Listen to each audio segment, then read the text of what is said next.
dig into episode 4 of the surreal WandaVision. PlayStation Plus subscribers have some cool stuff to look forward to. And now we know when we're going to be able to see Batman, Superman, and Wonder Woman in the Snyder Cut. All that and the latest and everything cool today in the Rundown. Hey, welcome to the show, everybody. We're going to have some fun today. This one is dedicated to Paul Adamson, who really enjoyed episode 4 of WandaVision. I did too. In fact, I've got some thoughts, and they're a little bit spoilery, so be warned. Now, that's what I'm talking about. We're really getting a nice sense of the details in WandaVision. It is much bigger in scope than just these sitcom kind of settings that we've seen, which we're kind of understanding now might be a construction in Wanda's mind. She's trying to create these beatific images of family life in these sitcom realities that I guess must be latent memories within Wanda, and she's trying to kind of reconstruct them with this family dynamic that she was unable to have with Vision, or maybe not. I guess we're going to find out. But episode 4 is called We Interrupt This Program, and boy, does it ever. It really kind of shifts the focus tonally completely from what we've seen in the first 3 sitcom-style episodes of WandaVision. And, you know, honestly, we were all expecting this to happen. We see Dr. Darcy Lewis come back, played by Kat Dennings, who we haven't seen in a long time in the MCU, and she is an astrophysicist that is trying to figure out and analyze what's going on with this town called Westview, which apparently has just popped up out of nowhere, which was really cool. FBI agent Jimmy Woo is back, played by Randall Park, and it's really interesting to watch Randall Park and Kat Dennings with 2 incredibly distinctive voices, both quite masterful with the deadpan playing off of each other. I like their work. I thought it was pretty cool. But you do get a sense that this is a show as well. That's one thing that I definitely noticed with this series so far. Apart from the sheer star power wattage of Paul Bettany and Elizabeth Olsen, the show has a TV show kind of vibe to it. And part of that has been on purpose with these sitcom episodes that are filmed in front of a live studio audience, which is just remarkable. But also, it doesn't feel like the money is no object kind of epicness that we associate with the MCU movies yet. Although there was a pretty remarkable effect shot where Wanda throws Captain Rambo out of her house and she goes flying through the air and past a bunch of fences and stuff, and then she reconstructs everything. And that was a total movie-style special effects scene, which I really dug. Another thing that I really dug about this episode, it's almost, you know, as if the X-Files had to investigate what would happen if superheroes just popped up out of nowhere. You've got this task force of special operatives, the FBI and the S.W.O.R.D agents and all kinds of scientists working to uncover what the heck is going on. And I like the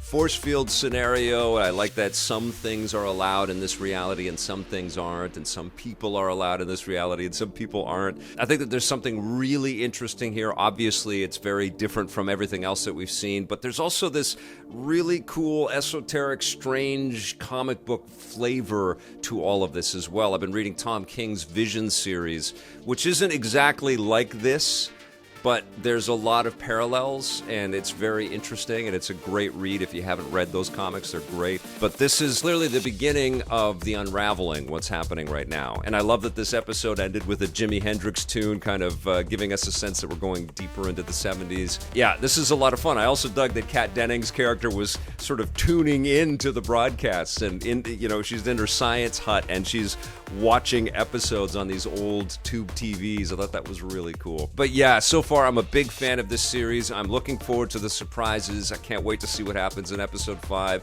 It is a big mystery. That's what's awesome about this, is we don't really know what's going to happen next. It's not predictable. It's very strange, but it's very cool. So I'll come back next week with some thoughts on episode 5, but I really loved episode 4. Something else that I'm loving is what's on deck for PlayStation Plus players in February. If you haven't already signed up for PlayStation Plus, might be time to start thinking about doing that, because next week, 3 huge games are coming to the service. I'm going to talk about Concrete Genie, first of all, because I don't want this one to be overlooked. This is a beautiful action-adventure title that really puts art at the front and center of the experience. You bring a town to life by painting walls on these decrepit old buildings, and all of these cool graffiti creations that you build spring to life around you and help you on your adventure and on your quest as you try to get past a bunch of bullies that are out to beat beat you up and steal your art supplies. It's really, really lovely, though, and I'm so happy that a lot more people are going to get exposed to this game because of PS Plus. I think that's awesome. I'm also super stoked to explore the oldest house again as Jesse Faden in Control. This is the Ultimate Edition that PS5 players are going to be able to experience, so all of the ray tracing and all of the visual enhancements that Remedy has been working on to make this thing look absolutely incredible on current gen platforms. That's going to be available to PS Plus players for no extra cost, which is pretty crazy. It's an extraordinary game. I absolutely loved the title when I reviewed it. I guess it was a couple years ago. It's just an amazing experience. Very twisty and very mind-bendy, and also with extraordinary physics and really fun control. Has to have good control, right? And lots of interesting enemies that you have to defeat and objectives that you have to complete. It's a great game, and I can't wait to play it again on my PS5. I also can't wait to play Destruction All-Stars, which is a PS5 exclusive. I've loved Demolition Derby games going all the way back to Destruction Derby for the original PlayStation 1, so it's pretty cool. It's like a full circle thing that we've got a Demolition Derby title for this brand new PlayStation, and the idea here is kind of rad. I like the idea that you can pop out of the cars and there's just as much kind of insane action when you're not driving as when you are driving. It really sparks the imagination, though, this game, that wouldn't it be cool if we had a Twisted Metal that added guns into this equation, but you could also control the characters. But you know what? I'm really excited to experience this title and to see what it's like. Looks like it's going to be obviously influenced by Rocket League and lots of crazy multiplayer experiences out there. You can see kind of Fortnite streaks in this. Who knows how popular it's going to be, but I think it's a very shrewd move on PlayStation's part to offer this up as a free download for PS Plus players. Not too bad, right? 3 pretty slick and very fun-looking titles for PS Plus subscribers. I can at least vouch for 2 of them, and those start becoming available next week. Something that we know is also going to be available very soon is that Snyder Cut on Justice League.